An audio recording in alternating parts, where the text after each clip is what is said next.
Hello there and welcome to another one. I trust everyone is doing good. I'm good and I'm in good spirits. For the guys that do not know me and it's the first time on the channel, it's really say meaning howdy. Or the guys that are in Australia, it's good day mate. Everything else in between, I'm gonna ask my guest today to tell me how to say hello. Yeah, in Zulu we say Sanbonani or Sanbona if you want to kind of like intimidate someone. Yeah. It's just like Sanbona and you must have the I. Oh, that okay. Don't forget the Intimidating. Yeah, the eye. intimidating. Yeah, it's Zulu 101. But more than anything, it's just Sanbonani if you want to be kind.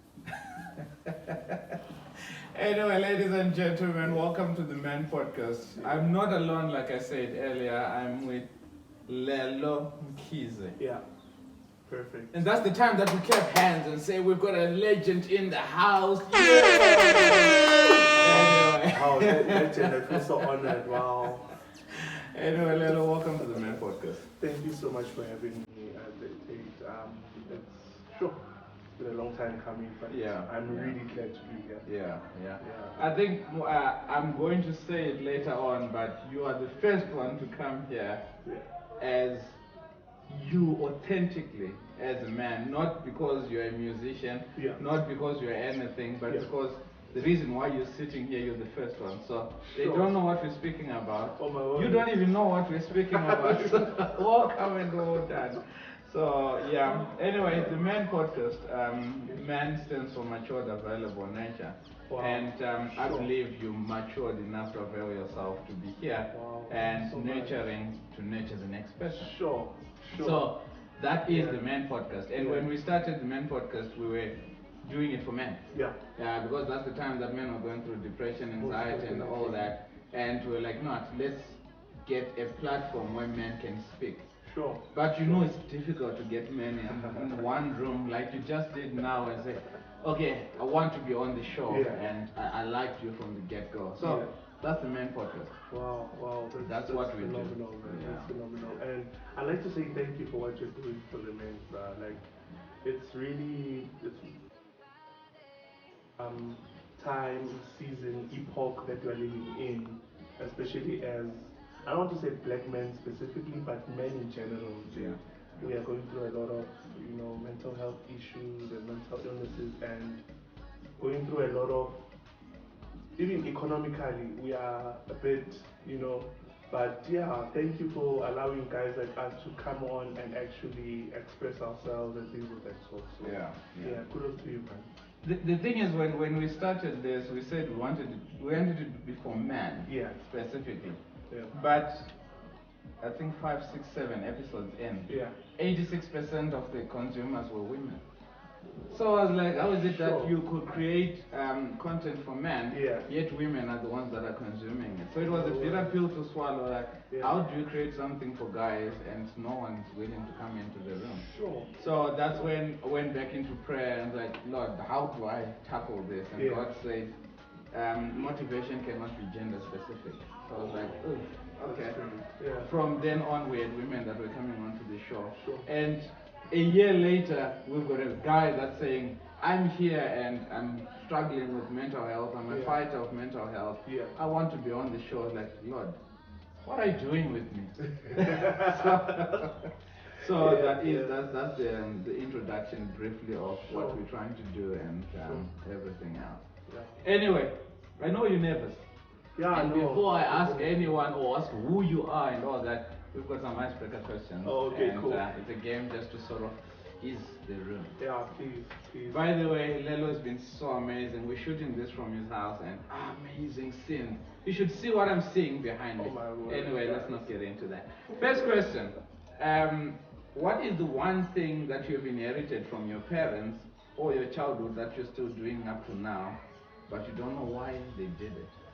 Oh my word.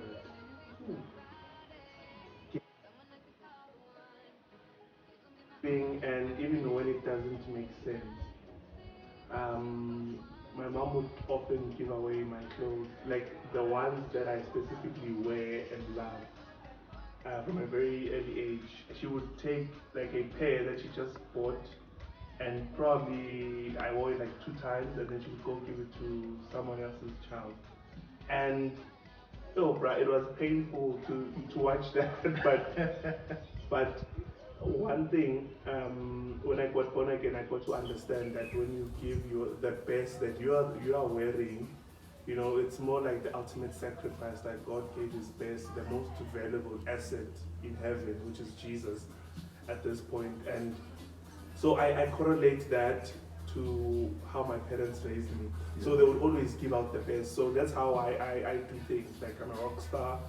Be like, if I want to give you that watch or that perfume that I'm wearing, you gotta have it. Like, wow. Yeah. Wow. Yeah. Amazing. Yeah. I just decide on the spot, and I'm very impulsive. So ADHD, bruh. So wow. just like like that. Yeah. If I cry, I'll cry later, and then kind of pray and be like, God, I really sit with a clean heart. Yeah.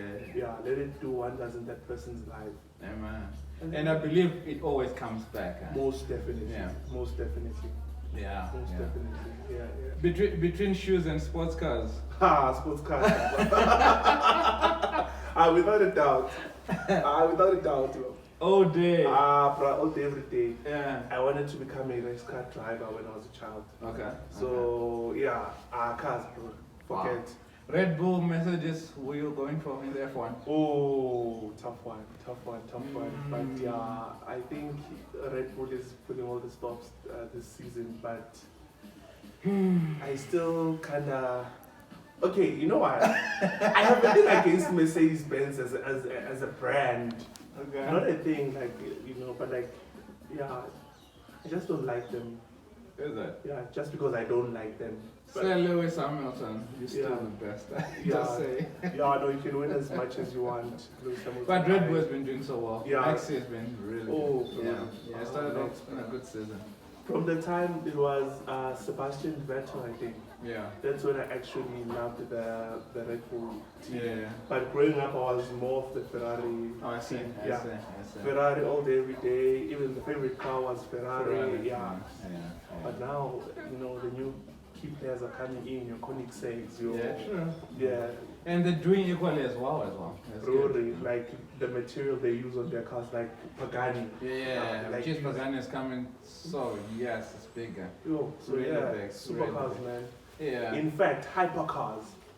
Yeah, I even like to specify that hypercars. Hypercars. Yeah, like sports car. I think it's a very old. Yeah, it's an old thing. It's like when you say sports car, I'm thinking of like a Golf 7. Like but like hypercar, where it's just like it's high performance, high traction control, everything. Everything is just high horsepower. You love your sports. You love your cars. I can say that. I definitely can say that. Yeah. If you were to have a dessert.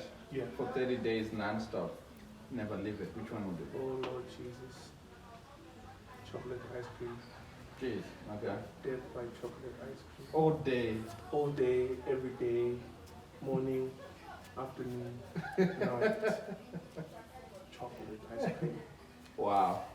Let's come to TV. What show do you binge on the most and on what channel? Is it Netflix? Is it Amazon? I'm not a TV person. Yeah. Same here, but I'm gonna be very honest, and God hates lies. And other guys, fellow, alpha males and stuff, please don't judge me. So my sister and my mom, they put me onto this Real Housewives of Durban thing. Okay. It's kind of nice. Okay. For some odd reason, I'm sure there's drama in there, because I know someone. I know my co-host binges on that thing as well. Yeah, I was just like, okay, this is woman stuff. I'm not gonna do this, guys. Like, I'm a Zulu man, KZN, But when mom and sis watch it, and then they have the time of their lives, and they're just like, let me just see one episode. One episode becomes 3 seasons. So. On your spare time, what do you do with your life? That's the last one. Oh, more than anything, I cook. Yeah, I love cooking. Plus, I went to culinary school, so nice. I really enjoy cooking for my family. Apart from cooking as well, I YouTube a lot. Nice. Yeah, I YouTube a lot. I feel like YouTube is the new, I don't know, library or whatever. I learn better on YouTube than actually reading a book. Sure. So yeah. it's actually a class. It's an online class, non-stop. So definitely. Oh, most definitely. Yeah. Most definitely. Anyway, those were the icebreaker questions. Wow, and I feel much better actually. Awesome. Yeah, I feel relaxed now. I remember on my way here, I was like, I didn't even think of what I'm going to ask you. Yeah. And yes, we've been speaking over the past week, and that's one thing that I always do when I get guests on. Yeah. Try to have a feel of who they are when you're chatting. Most definitely. Who the person is and all that. And you can tell that someone is stuck up from just their text. Yeah. And coming here and a shout out to your family as well. Yes, you've got one crazy bunch. I cannot wait when the recording goes out. I'm gonna chill with your family, man. Oh, thanks, man. And always at events. Always. Okay. We find any reason to split a cow for no reason. Find reason. Yeah, so that we eat meat, not for ancestors, but just eat meat. Because it's like 200 of us. Gee, and we literally finished the cow in like 2 days or so. I'm coming to KZN. Yeah. On December, but I'm coming. So yeah, we always find a reason to meet up and just dress nice and smell nice and just see each other. When you smell nice and look good, you feel good. Most definitely. Most definitely. Yeah. Anyway, let's jump into it. Who is Lelo? Oh, Jesus. I know. You know that the reason why I always start with that is it's a bit of a catch-2 question. Yeah. Because you're like, every interview is just gonna start with who is that. Yeah. But when you're on your way to interview someone, the first question someone's gonna ask is, who is that? Yeah. So I believe it's one question that we cannot run away from or shy away from. So who is Lelo? Lelo, number one, is a child of God. I do believe I am a son in the kingdom according to maturity and not by gender. I feel I have been tasked with being responsible for things of the kingdom. So hence I refer to myself as a son in the kingdom. And Lelo is a very fun, hyper, energetic, but mostly loving person. Yeah, guys, I'm a proponent of love. You see my Facebook, Instagram, always advocating for love, guys. Yeah. Love is the way. So Lelo is very sensual. What's in sensual? I just love. Everything has a meaning, basically, according to me. Everything has its part to play in society. I feel like, so I'm just, I just love life. I just love the little things. It's all the small details, the small things, most definitely. So I'm just that person. I'm just that person. I'm also crazy about Jesus, man. And to a point where I'm even leaning into following his Jewish customs are concerned. Wow. Yeah, so I'm just that obsessed. Wow. I'm that obsessed. Wow. So Friday evenings are off limits. It's Shabbat, where I just sit and just communicate with God, chill, and have a great time. So yeah. This is the first time that I'm actually hearing someone say they're gonna follow Jesus literally. Yeah, like what the traditions and everything. It takes a different kind of person to stick to that. How long have you been at that? So I felt that sense in 2014, but I started practicing in late 2021, early 2022. That's when I was just like, okay, my next obsession, I've studied everything concerning the blood of Jesus and how it affects humanity and everything. Now I just want to know, where is Jesus in the Old Testament, the Tanakh? So I just needed to find out. Then I was just like, you know what, I'm going on this journey. If people say Jesus is our Sabbath, what do they mean? Yeah. So I think around late 2021, no, specifically September 2021, it's the Jewish New Year, which we call Rosh Hashanah, which is literally means the head of the year. Rosh Hashanah. So this was the year 5781. Okay. Yeah, 5781. Rosh Hashanah. Then I started celebrating Rosh Hashanah. Yeah, so the Happy New Year on the 1st of January stuff. It's not. Yeah, people do it. I don't have a problem. I think it's because the world is used to that, so we just kind of watch into it. So now my obsession with Jesus says, if Jesus observed those in that sense, and he observed the law part, well, I cannot keep up with that because literally 613 laws, bro. I think that's a lot. But the little messages between God and man, I feel observing Jesus's culture is more of a love language sense. To say, I love you so much, I'm interested in what you created for us, or what you created for a relationship with people on earth. So that's the point, basically. So it's point of view, it's more on a love and relationship kind of thing. Yeah. Which also, we know that being in God or being in Jesus, it's all about love. Most definitely. It's not where you're from, it's just the love of human beings, or the love of your brother, your sister, whatever the case might be. I like that. Yeah. Do you think that has any correlation to what Christianity is being taught in this day and age? Yeah. Hey, I have a lot to say on that one. But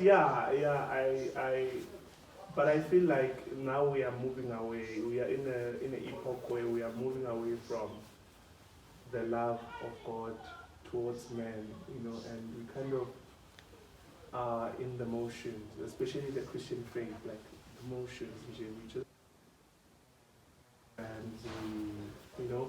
so I especially where even mental health is concerned, I feel like the church is not doing enough at this point to, because when you live in love, like the perfect love casts out all fear, so when you live in love, I feel it's what sets people free, when your soul is free, bruh, like you are able to achieve anything you put your mind to, or anything that is in the will of God, per se, if you choose or you decide to be led by God. So yeah, I feel we could do better. Wow. But there is the remnant that is really trying. Yeah.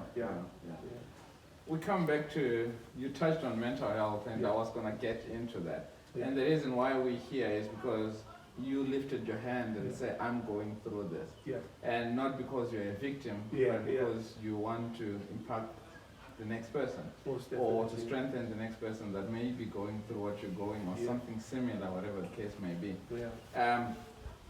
What gave you the guts, or I don't want to say the balls, because this is because it's a Christian show. What gave you the guts to say, you know what, it's okay for me to go on a public platform and speak about my challenges? Sure. More than anything, I'm also in ministry, I'm in ministry, but like I don't have my own churches yet. It's just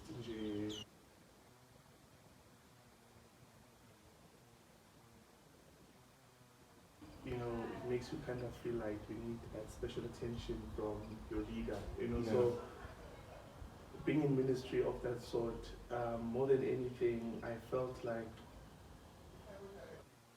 oh my word, ADHD. No, I forgot what you asked. I said, where did you get the guts to say, you know what, you're going to stand up? Because remember when I started the podcast, I said we want to create a platform for men. Most definitely. But it was difficult to get men into one room. Yeah. Then here you are, you're saying, you know what, I'm willing to speak about my story. Yeah. What gave you those guts to say, I want to do it? Yeah, most definitely the challenges that we see on the news, you find that a man has killed, their partner and stuff like that. And the sad thing is that even when you go to like prisons, you listen to their stories. Very sweet guy. Everyone took advantage of me. Everyone did this to me. So and so did this to me. So it's I'm seeing a pattern. Yeah. And now the thing about this pattern is that it's being spoken in corners, Konayana. And if you can go to a tavern, or a place where people drink. Yeah, because they're drunk and then they start crying and then they sing gospel songs. Yeah. And remember their grandmothers and stuff. Yeah. But that's not the point. The point is, we are not addressing the core root of things. And I was just like, guys, enough is enough, guys.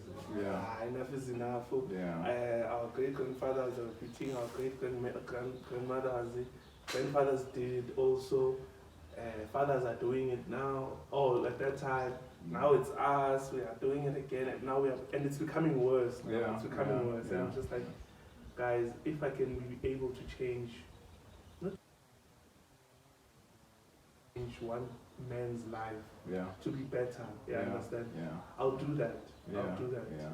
So what I do, I think all of Gauteng has my number. Literally, I say, call me anytime. Yeah. Anytime concerning whatever you want to speak about. I am here. Yeah. Fine. If there's no wife who's gonna say, hey, who's calling at 3 a.m. So you can call me anytime. Yeah, I understand. But the sad thing is that ladies are taking advantage of that ministry more than you understand. And now I want a different strategy to reach out to men to say, guys, you are not alone. You are not alone. By diagnosis, I've been diagnosed with major depression and then generalized anxiety and then ADHD. So a lot of us, especially in the townships, like we kind of classify all of those kind of things as maybe someone is crazy, or an OCD. I have a bit of OCD as well. So when someone is like, you like things to be prim and proper, and you're straight. They kind of see you as a nerd because I wear glasses. So they're like, I'm a professor, So it's those things where you just like, we have a lot of guys who have such things, but they are undiagnosed. That's the sad thing about the mental illness, especially in the township. Grew up in the township and seeing men.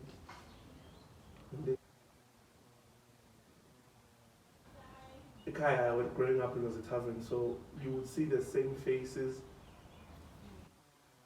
every day for a good 10, 15 years. Same people. Every day, without fail. They come back from work. Before going home, they'll start by coming in. Hey, Tinashe is my dad. The entire hospital was closing that. Hey, Tinashe, I just wanted a drink. And then it's like, okay, cool. They drink like fish, bro. And we label them. Yeah. Like, it's dark. It's dark. And then, but what I enjoyed was that I was selling with my dad coming back from school or crèche, whatever. I would listen in to the conversations these guys were saying. It was around 6 p.m. when it's about the bold and beautiful. I would listen to all these men coming back from work. And all they say is exactly what men are going through right now. They're like, yo, guys, life is tough as a man. In Zulu they would say like, hey, and I would laugh. My dad used to love that slogan, and I would really laugh when he would say that, until I grew up and had to kind of freestyle through life and see life for myself as a man. And I was like, this is tough, guys. Now I understand why they bury themselves in alcohol, some in drugs and things like that. So I just would love to change the narrative.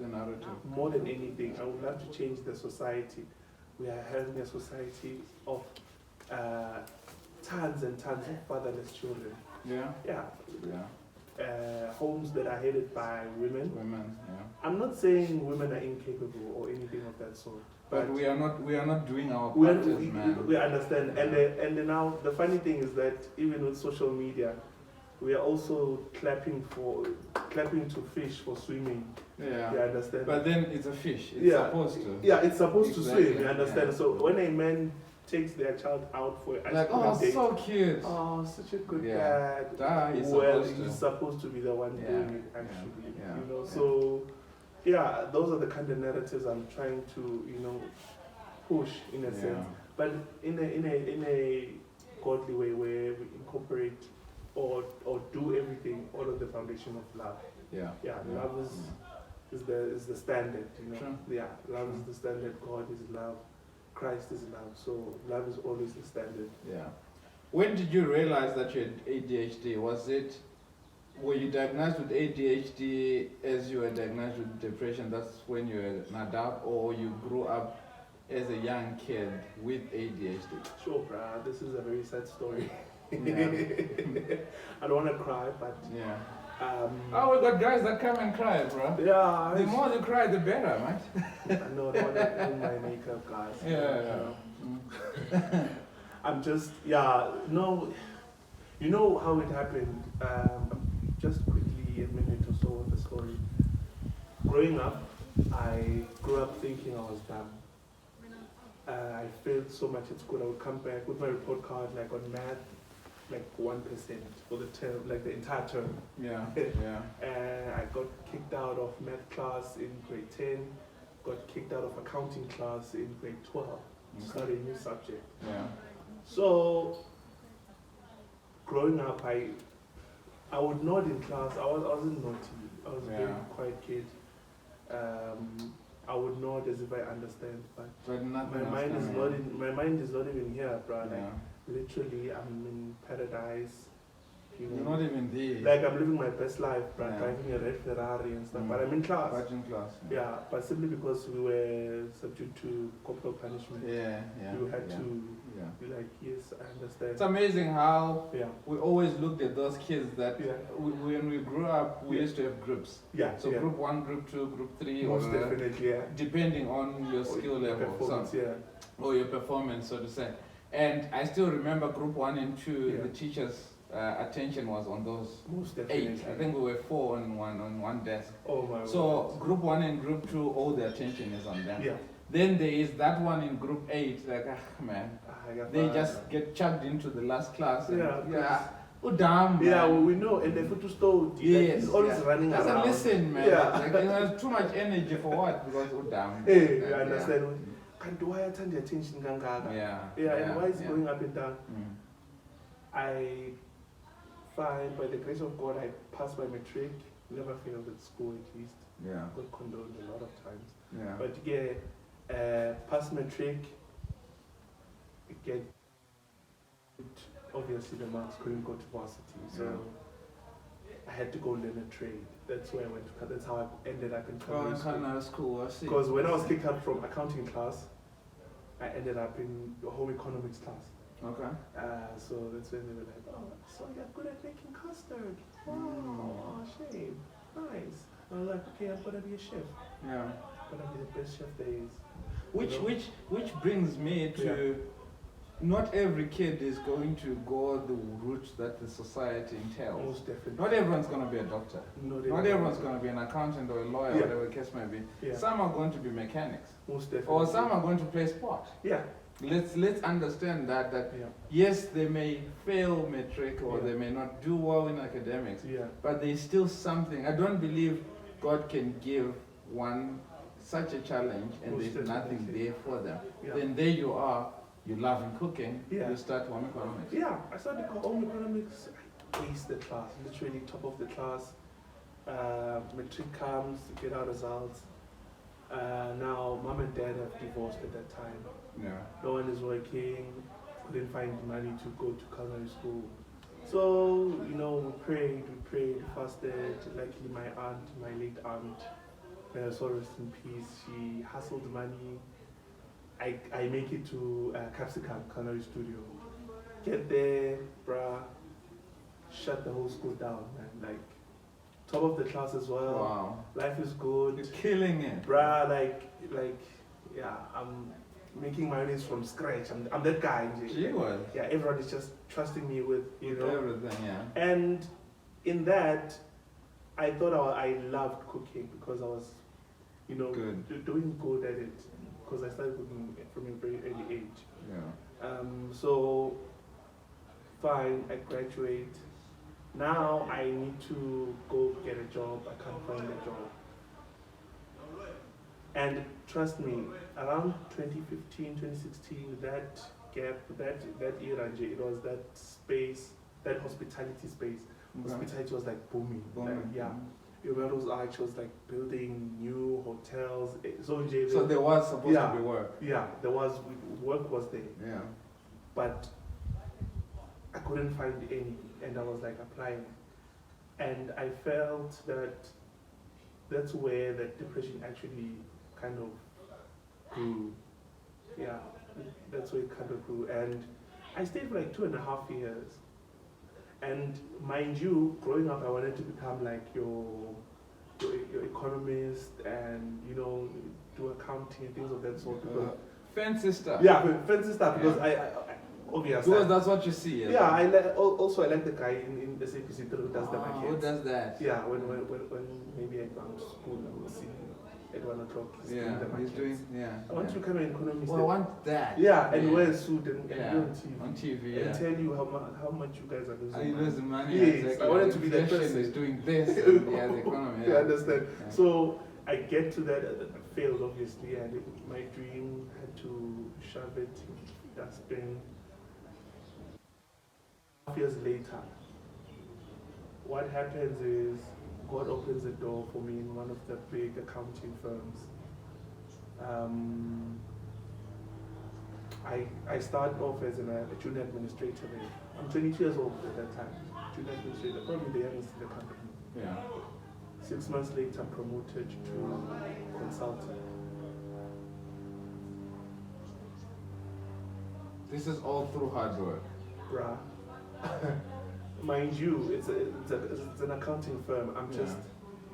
So I see the goodness of God in that. But more than anything, it became a thing, you would say, fine, I'm doing, okay, I'm working, but I didn't study for this because at school I wasn't doing well. Because I wasn't doing well in the same... understand? Yeah. So now I'm in an accounting firm. Obviously, we are doing corporate events. I find myself doing like compliance now. You know, risks, checking risks for the company as well, working with the risk and legal team, things of that sort. And I'm just like, okay. Then that's where I had a burnout, because now I'm taking. You were working extra hard to prove yourself. I wanted to make sure that by the age of 30, I'm someone's senior manager of sorts, because I've never went to university. I didn't. So you're gonna work extra hard. I'm gonna work. Literally, when everyone is asleep, all my directors and partners, they will receive my emails at 11. I was working. And then they are also sending them at around 11. And you're responding. Yeah, I'm responding because that's how directors work. And so I'm aspiring to be them. I have to be like that. So I'm not gonna sleep as well. And then boom, the burnout happens. Make it to Akeso, or get. But before I got admitted there, I actually went to Netcare because I was bleeding. Nosebleeds that just couldn't stop. Hair was pounding. You know. So I get there, they do the blood work and everything. They're like, oh, Brian, your blood pressure is through the roof. And they're like, how old are you? Just like 22. And then they're like, okay, this is not normal. Can you take this one pill and just sleep for like 4 hours and we'll see and check again. Because it's an anti-anxiety pill. Put it under my tongue. I doze off, wake up, blood pressure is fine. Now they call Akeso, hey, we have a guy, this, that. I get admitted. Prior to that, were you failing to sleep?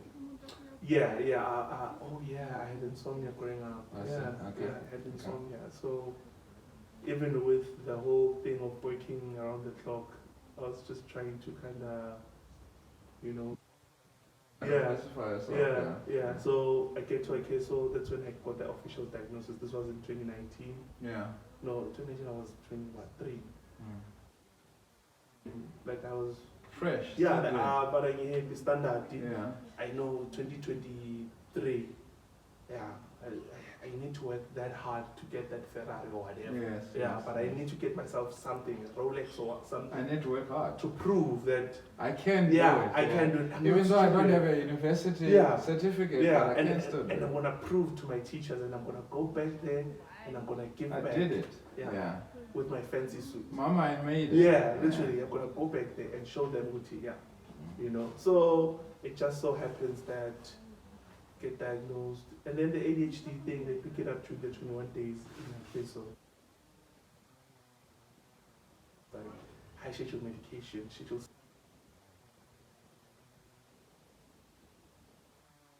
Which has a program with Harvard Business School. I tried it. Obviously, I thought I was dumb, so I was just like, I'm just gonna leave it. Bruh, I kid you not, I finished like 5 topics within a 3 hours by that concentration pill alone. Jeepers. So, yeah, And this time, everything that you're getting, it's getting in though. Bruh, everything is You're sticking. understanding it. Everything is sticking.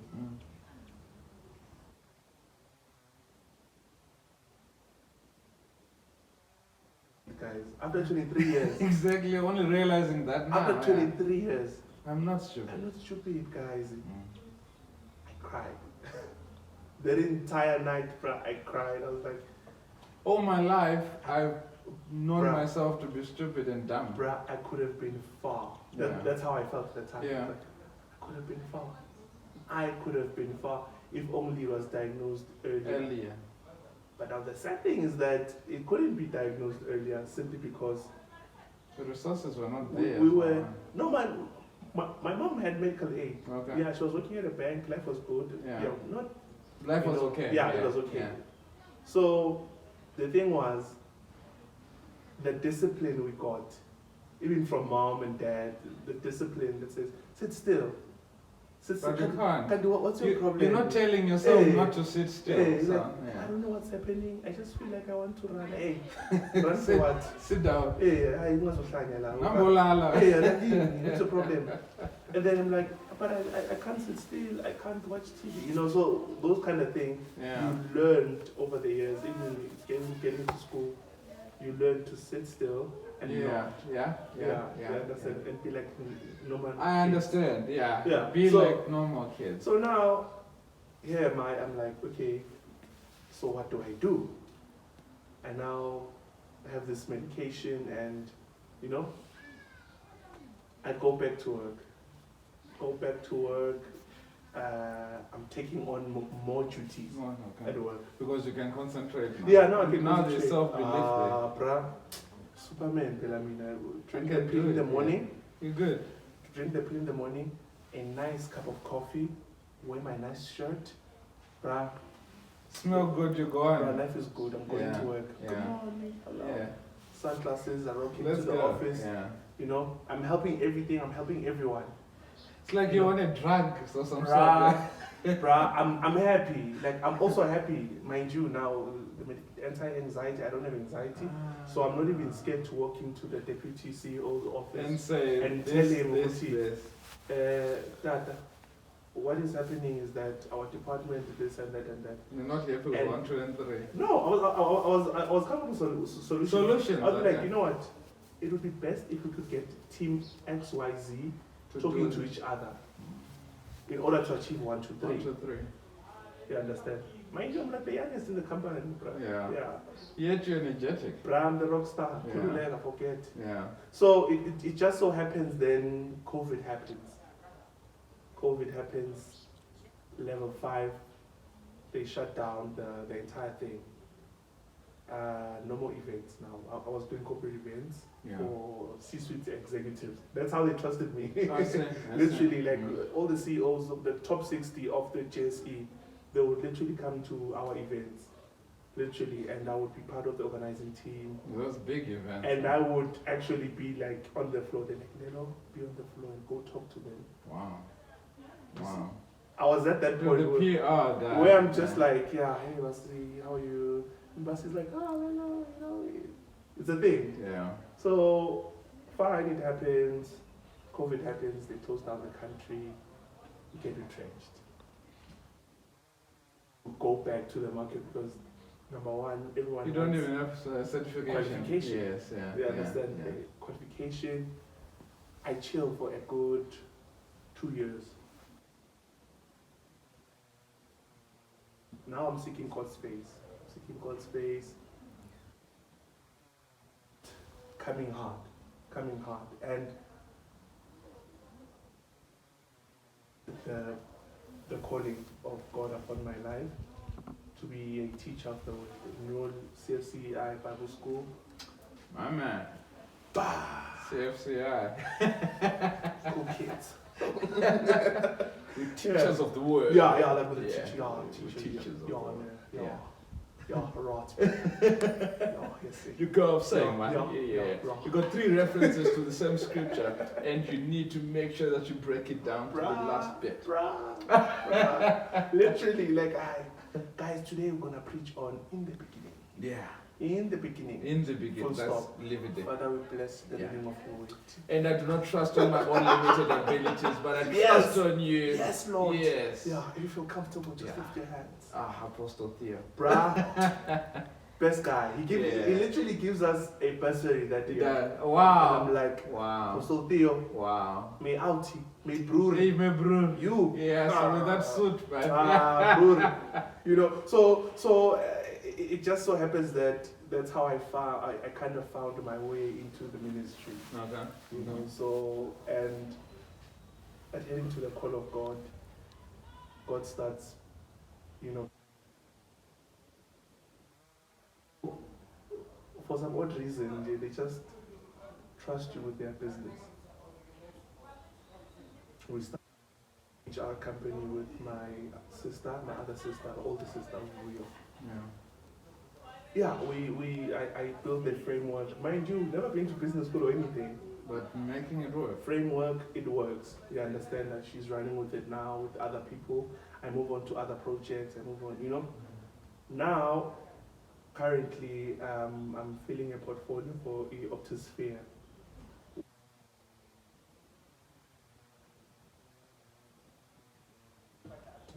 Right. I've never been to tech school, but we use AI technology to make sure that we meet the deadlines of our clients and their goals, basically. Wow. So if your goal is marketing, we are there. Yeah. If your goal is, you know, increased sales and stuff like that, we use AI technology, like the cutting edge stuff, like now. So I had to kind of learn that as well. So the entire journey, it's been a wholesome journey. But coming back to this, the reason why I'm sharing this story is the fact that something that took me a good 26 years to finally say, okay, now I'm kinda on track. You understand? Yeah. It can take far less for someone else. Yeah. But if we can be able to put more psychologists and stuff into, especially township schools, I know a lot of kids who have so much potential, but they all opting for playing soccer simply because they feel it's the only thing they can do. We just haven't figured out how to get him there. How to get him there, because number one, the book, right? It's not a thing. Not everyone can open a book and study and say this. Even with me, in novel, I'm novel. You can't. Yeah, it's not your thing. Not everyone is a reader. But then we tend to judge the ones that can't read, that don't want to read, as they don't want to learn, or they don't want to be smart. They're ignorant. Because you always, I grew up with my father buying a newspaper every day. And made sure that everyone reads the newspaper. Made sure at 8 o'clock we sit down and watch the news. So you have to change the channel, whatever that you're doing. Come sit down and watch the news. And I still remember there was a point in my life, that I said, I wish news can be end of series. Yeah. You know, when you're watching the series, then they say that's the last episode. Yeah, you're like, geez, I'm so tired. We'll see you again in June. But it comes back again to society has not understood the art of mental health. Yeah. Because we always look at that kid as, no man, they don't listen because they don't want to read. Or they don't want to be smart because they didn't read. Most definitely. Yeah. Who said that you need to be reading a novel to be considered smart? Bruh, like literally. And the sad thing about this is that, just like I've been saying, I didn't know I was smart, but there were kind of glimpses of as a kid, because at like, I don't know, 6, 5, we started a gang because we, you know, the Violence Boys, VBZ, we were the ones. Yeah, like it was a thing. Yeah. But our gang was more on the, we just want thrill and adrenaline. That's it. We're not gonna cause any harm or anything. Yeah. So what we do, even the girls in our church, they can attest to this. For us, they would be the ladies who are cooking. We are the guys who are gonna fend in the farms. Okay. So I would be the one who would like stoop down and actually draw a plan of what we're gonna do. Where like, we're gonna go. Like I would plan a heist. Wow. Okay. At the age of like 5, we are okay. This team will take cabbage. Or then we'll meet you there. Yeah, we'll meet you there. Your team will take cabbage because you guys are bigger and older, so you can carry the cabbage. You guys are gonna, the maize meal or whatever. Yeah. Or and then, okay, I have a phobia of birds, so I can't steal the chickens. Okay. So someone has to, yeah. But not the big one, the small ones. Yeah. Yeah. So, yeah. Sorry, Sissy, we are shooting now. Oh, sorry. Yeah, so it becomes a thing, Yoguti. These things would be very successful. Yeah, the heist would be very successful. Would come give the girls whatever, and then they cook on the fire. So the boys have hustled for stuff to happen so the girls can go and and hustled in a smart way. Like we never get caught. Yeah. Until the one day they caught this one guy and then the following day his family was moving out of the township. I never saw him again. So I don't know if he died or what. So Will, if you're looking at this, bruh, come back. I'm sorry, man. Come back. I didn't mean it. Get you caught. Yeah, but we did enjoy the chicken for you. So. Yeah. It comes back to is it Money Heist? Yeah, where you were the professor. Yeah, so I was did all the designs I would sit like literally on the ground. Yeah, they were like, oh, I must be smart. Did I need to spar? And I'm like, yeah. So there is Lelo. Lockdown happens. Yeah. Do you think that during lockdown that's when your depression shot up again? Yeah, that's where it shot up again. Because what was going through your mind that made you feel like you were depressed? At that point, I was in a very narcissistic relationship, number one. Number two, I was going through a very tough financial time. You understand? And more than anything, it was the fear of the future.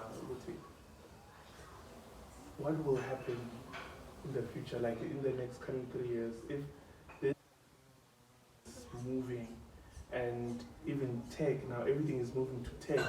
Everyone is zooming, and I know nothing about technology. I'm like,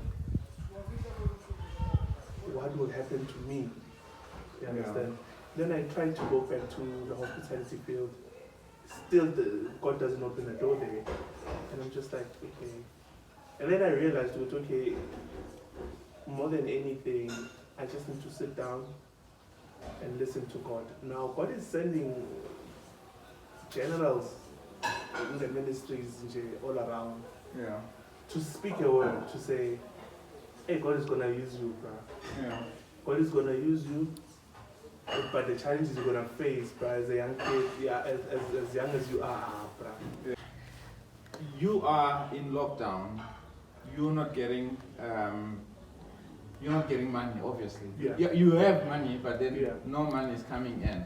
And I think that's one of the reasons why a lot of men were succumbing to depression during lockdown, because bills still need to be paid, the kids need to eat, stuff needs to happen. And in as much as we can say that money does not make the world go round, unfortunately, you need that money. Do you think lockdown made you the man that you are to be able to express yourself with your depression as opposed to striking yourself in the corner? I think lockdown played a vital role because also kind of as a Sigma male, I'm able to sit and be my own thoughts. Like I'm not afraid of my own thoughts. I'm not afraid of silence. I'm not afraid of my own company. I can sit here and think the entire day,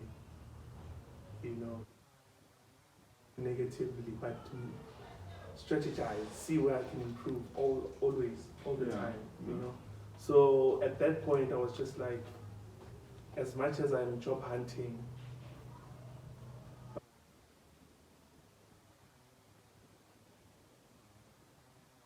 designing or the remapping of Lelo Mkhize started. And at that particular point, that's when a lot of inspirations bubbled in me. That's where I started. I kind of felt like a philosopher of sorts in at that time. I was just like coming up with things. I was coming up with concepts and things of that sort. So lockdown, it did play that role, but I feel it was a more positive one. A more positive one, more than negative. Because it was negative in the, because I'm back home. I was out living my own life, But now I'm back home, so I moved back to my dad's place. In Fosterus? Yeah, in Fosterus, and both my parents are in Fosterus, but at different locations. So I moved back to dad's place, and dad is sick as well. Can't breathe properly, so I had to take care of him while also kind of managing my own stuff and things like that. So it was a very good time for growth for me. As much as it hurts, or it was hurting at that point, but now I see. Did you also obviously go to a therapist that helped you cope with this? Because I can be going through that and I cannot get myself out of it. Here you are, you're saying, I will use this time to reflect. Because dad is there, because mom is there. For a person that does not have those kind of, those kind of options, how would you advise them? How do they get themselves out of that ditch?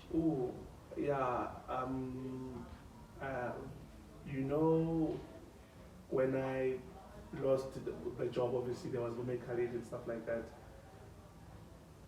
I would say kudos to the psych department, Lelo Mkhize in Fosterus.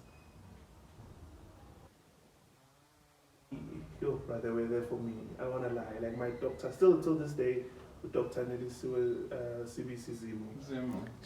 She's still my doctor till this day, and she's been there. And we are referred to clinics. You go to a clinic and you find a psychologist or a social worker, someone who will sit there and listen to you and show you. You understand? I would say. So basically that's your option, the first option. The medication, the diagnosis, everything, it's standard. I don't want to lie. It's good standard, the exact standard that you get in a private facility. It's just that at a public facility. Like in a regional hospital like that. It's just that obviously the demand is increased because there's a lot of people there. You understand? But trust me, you become better. You become better. You are able to cope, and you have your own coping mechanism. They teach you all these things. You understand? Gandhi, whereas I used to buy their medication for like 2,000 rand every month. But you get the and same. And someone may not have the same resources or have. You understand at that time, and I was just like, okay, then what would I have done if I didn't have? Yeah, I understand that because even quitting antidepressants, but the withdrawal symptoms, right? They're tough. Yeah. So I would say number one, it's that government institution will seek spiritual help, especially in the church.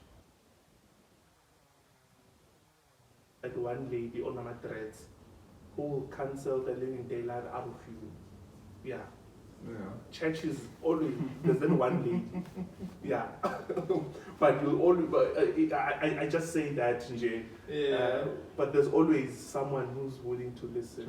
Yeah. Someone who's willing to listen, and I would say, make use of that. Make use of that, and even they take you on, as long as it's sound Bible doctrine. Pursue that. Those are the two things that actually really helped me. Yeah. You understand? Because my parents, they were there for me, but without understanding how to help me. Yeah. Obviously, it's the township, and they can only do the best they can do according to what they know. You understand? So, but more than anything, my parents and my younger sister, they've been phenomenal help. Quick question. Yeah. How did society take it? Friends, other male friends, colleagues. Sure. Let's go there. How did they take it? With colleagues, when I got diagnosed, there was a sense of, I think it's. Yeah. Do you feel like they were judging you? In a sense, but quietly. Okay, without saying the actual words. Yeah, but you notice when someone relates to you after the diagnosis as compared to prior. Prior, they just say anything like, hi Lelo, how are you? Yeah, fine. I want this and that by 9 a.m. Make sure it's on my desk. And then go, okay, cool. But now at this point, he doesn't say anything. He now sends the manager. The manager's like, hi Lelo, I hope you're well. We just need to finish this thing, and it's quite an emergency. So 9 p.m. is the deadline. It's sort of like they're walking on eggshells. Yeah, eggshells in a sense, like eggshells, and I'm just like, okay. Just tell me the deadline. Yeah. And I'm just like, guys, I'm still the same person. Yeah. Yeah, and it's even worse now. Like I have medication. I went back to normal. Like we can joke with this guy. It's fine. And then I put development. I love joking around. Yeah, so they were like, so that was the thing. And then I remember with my best friend Uneo, guys, emotional. Uneo, she was there for me in a very she became an older sister I needed at that time. Yeah. Always checking in. Always even when you are down and out. Yeah, just check on you. And then at that time, she's going through her own stuff. But still has time for you. She's not working at that point. She has a lot of things going on. But what she would say like, your friend has in I'm paying at 200, let's go to McDonald's. Let's go have ice cream at least. Wow. And then we'd go to McDonald's and have ice cream. And they're like, oh, thank you so much, friend. And then I went and I'm like, we are going to Gold City. And they're like, oh, friend, so she'd make all these things or get out of her comfort zone. She's reserved in a sense. Yeah, like, those are my men. Yeah. But I put me in comfort zone because she knows I'm a public person. She's just out there to accommodate me. So where friends are concerned, I got so much support because as well I became vulnerable. I didn't want to be Superman and Yabo. Yeah. And I think vulnerability is very important with people who are close to you as well. You just need to at first when they know, obviously there's gonna be a tiptoeing to say, yeah, why didn't it? Exactly. You know, I think it comes back again to when we first interviewed Nonti. Yeah. She was late, right? Yeah. And I said it at a book launch as late well. By 3 minutes, by the way. She was late by 3 minutes. Yeah. Nonti, you're late by 3 minutes. Yeah. And I think I've got a little bit of OCD as well when it comes to time management. Yeah. I'm always on time, right? Yeah. So I'm thinking, even if I say to Nonti, you're running late, what's happening? Maybe I'm going to spark you up and bipolar. Maybe she's going to say she doesn't want to do it anymore. Yeah. It's because society does not understand mental health. Most definitely. Everyone will tiptoe around you, but you're still the same level. She's still the same Nonti. Regardless, yes, everyone goes through a bad day. Definitely. Everyone wakes up and you're emotional. Another day you want to cry. Yeah. The only difference is you are diagnosed, I'm not. Thank you. But other than that, I believe that we are all the going same. through something, yeah. Which brings me back to, why do you think church, or do you think church is really, really understood and accepted mental health? At this point, it's not demon. You see? At this point, guys. How would you feel if you point out someone to say, Unama demon? That's disrespectful. I can't sit here and say I'm a pastor and we're not talking about demon. It's disrespectful. It's very disrespectful. Yet that's what the church is doing without actually saying the word. Yeah, and guys, I love this conversation because it's the same thing you were talking about, Nonti. Yeah. To say, cancer. When someone has cancer, we accept them. It's just a sickness. Yeah. The Lord is the balm in Gilead. Yes.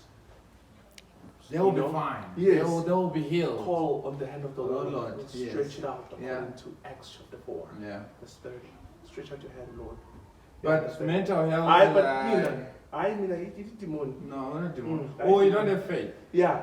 Yeah, and unbelief. Yeah. Why are you worrying? And why are you fearful? Yes. Why do you have anxiety? The Bible says, do not be anxious for anything. Do you know it is written 365 days? Do not fear. Yeah. Do not fear. Yeah, understand. And the funny thing about this is that they quote these scriptures and the Nazis has quota and we believe God for our healing. Yeah, we don't see the healing happening. Yeah, not yet, but it is coming. Yeah. And also, guys, God does. It's controversial what I'm about to say, but to a certain extent, God also does use certain, I don't want to say ailments, but it does allow certain things to happen for you to get to a certain point. I was very bubbly, but I wasn't in touch with men in society. You understand? In what sense? I was a loner. Obviously, like I said, like I'm a Sigma male. I was a loner. I chilled a lot with female friends because they would understand. You understand? And my mom, my sister, those are the people I would chill with constantly. You understand? So now, this mental health drive thing and this season, Jay, in my life has pushed me to actually reach out to other guys and actually listen to the, and try to have the builders of society. I'm not saying women are not builders, but I'm saying, heads. Yeah, the heads. Yeah. Thank you. The heads. You understand? And the head being positioned back to where it belongs, because it's a messed up society. It's a messed up society. You can't, as a man who, rape a little girl, guys, no. Doesn't make sense. You understand? Yeah. So, or rape a woman. Yeah, or rape in jail, in Loduzan, I understand. Yeah. And I'm not saying this out of judgment, but I'm saying, Guti, that person has issues that were never dealt with. You understand? Yeah. That person has issues that were never dealt with, and you can't just blame, in society and how things, understand. So, when I came out at church, at that church where I was at that particular time, I was okay.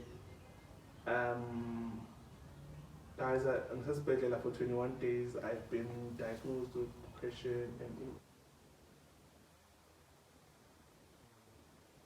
But they knew. Bruh, I was serving the church for a full 8 years, doing everything in operations. That hurts. From cleaning, to the wiping of the chairs, to the washing of the tent, to the washing of the pastor's car. Did everything. I did everything I could. The only thing I couldn't do was sing. I don't have a voice. Yeah. You're like me. You can't sing to save your lives. If I could, yeah. Yeah. But that was the thing, Uguti, where I needed church the most. Church wasn't there for me. Yeah. And outsiders and people who didn't believe, they were there for me. And that's what broke me. That's when I was like, okay, so if preached, being a manifesto to me who's in need, then what's the whole point of us existing as a church? Yeah. So that's where I went back to kind of like redefine this thing. So the soundtrack to my life is Puff Johnson, True Meaning of Love. That's the soundtrack to my life. But wow. We'll find it. From ever since I was a child, enjoying the car, it was a tavern. Yeah. I would always see couples who drank together. They would stand up and dance to that song. To the song. So that's how the whole proponent of love thing came about. What is this love thing? You understand? And we've been told it's found in Christ or in the body of Christ. Yet we're not expressing. But as when I needed it the most. You understand? Yeah. So it was very easy for me to notice that this thing I equal the way it should be. And and if it means finding a revolution, that's all I can say. Just love each other. Life is too short. Literally, 80% of my mom's family is gone, wiped out in a decade. In my family, the side of the family.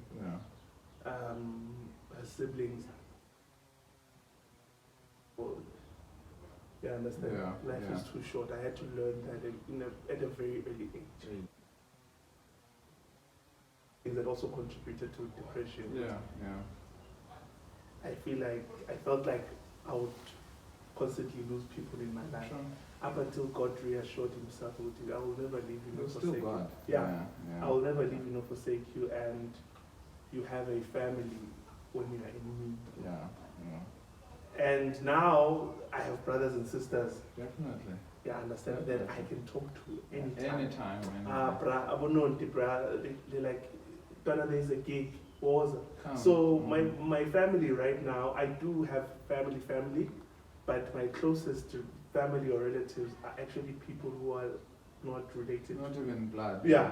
Not blood family. You understand that they know what I'm going through every day and things of that sort. So, guys, love is stronger than blood bonds. Yeah, that is my message. That's all I can say. Even if we can drop the mic, it's fine, guys. That's all I can say. And we dropped the mic. Lelo, you've been amazing. Can we have you back again for part 2 and part 3 and part 4? Word. We want to reach out to as many people as guys, we can. Guys, please, guys. Awesome stuff. Let's do it. Stuff. We appreciate your time. Thank you so much. And shout out to your family as well for accommodating us. Thank you so much. Being in their space. Guys, send your swimmer. And the mic drops. We'll see you guys next week. Thank you for watching. Thank you for listening. Remember to do all things like, share, subscribe, Apple Podcasts, Spotify, Amazon, you name it. We love you and we'll see you guys on and follow me on Instagram. And follow him. Yes. Where can we find you? Where people can find you? Yeah, at the Duke of Ladysmith. I'm the guy. The Duke of Ladysmith. Or Lelo Mkhize. On Facebook it's Lelo Mkhize. And then man, I can give you my WhatsApp number. But we're going to take everything down there. Thank you, guys. Make sure you follow me, guys, and reach out if you need help. We are here to serve you. I'm here to serve you, guys. I'm in this full time. You understand? So reach out anytime, guys. I won't ask for a tithe, guys. Because whenever someone says like, guys, you must reach out, we will help you. Like, okay, everyone is like, so it's gonna be so 2,000. Yeah. No, Lelo, it's been real. Thanks, man. Cool. Bye.